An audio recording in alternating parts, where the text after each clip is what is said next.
Salut la Feel Good Family, c'est Guillaume, j'espère que vous allez bien. Et aujourd'hui, je vous retrouve pour une nouvelle Minute Feel Good dans laquelle je vais vous expliquer pourquoi je suis contre la spécialisation et pourquoi vous devriez vous aussi ne pas vous spécialiser.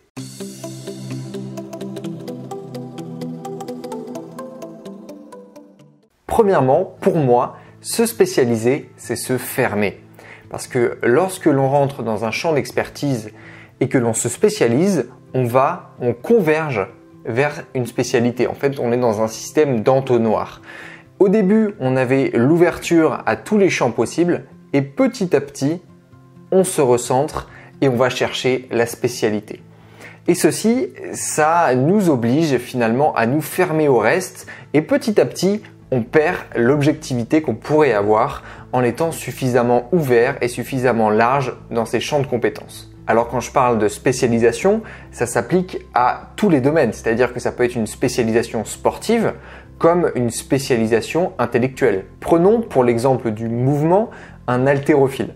Un haltérophile va être spécialisé dans le soulevage de poids, pour être très simple. En conséquence, il va avoir développé une technique spécifique pour pouvoir soulever un maximum. Et son objectif au quotidien, ça va être de soulever toujours plus lourd, donc de construire son corps de telle manière à ce qu'il puisse soulever plus lourd. Et ça, qu'est-ce que ça lui empêche de faire? Eh bien, par exemple, de développer tout ce qui est sa souplesse, tout ce qui est de ses compétences athlétiques. Et donc, il ne pourra pas répondre à toutes les situations données. Personnellement, je trouve qu'il est très important de pouvoir être adaptable et donc capable de répondre à un maximum de situations possibles.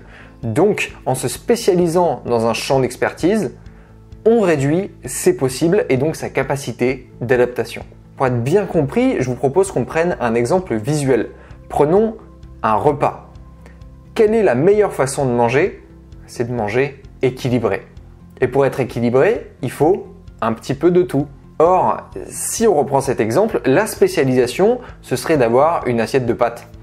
Et une assiette de pâtes, en termes d'équilibre nutritionnel, on n'y est pas. Et tout ce que je viens de dire, ça marche aussi pour un champ d'expertise intellectuel. Lorsque vous êtes spécialisé dans une façon de penser, eh bien forcément, vous êtes moins malléable sur les autres façons de concevoir les choses. Et donc c'est pour ça qu'à mes yeux, la spécialisation n'est pas optimale pour ce qui est du développement de la capacité d'adaptation et du développement en général. Parce que vous l'avez compris, lorsque l'on est hyper spécialisé dans un domaine, eh bien, on perd petit à petit éventuellement son sens critique, mais on se déséquilibre.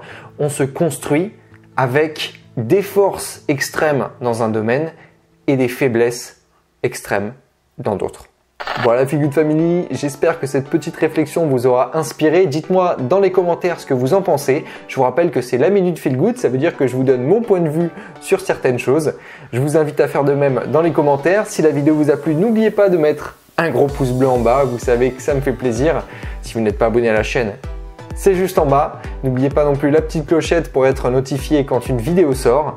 Mes réseaux sociaux, vous les retrouvez dans la description. Moi d'ici là, je vous dis à la prochaine. Let's feel good!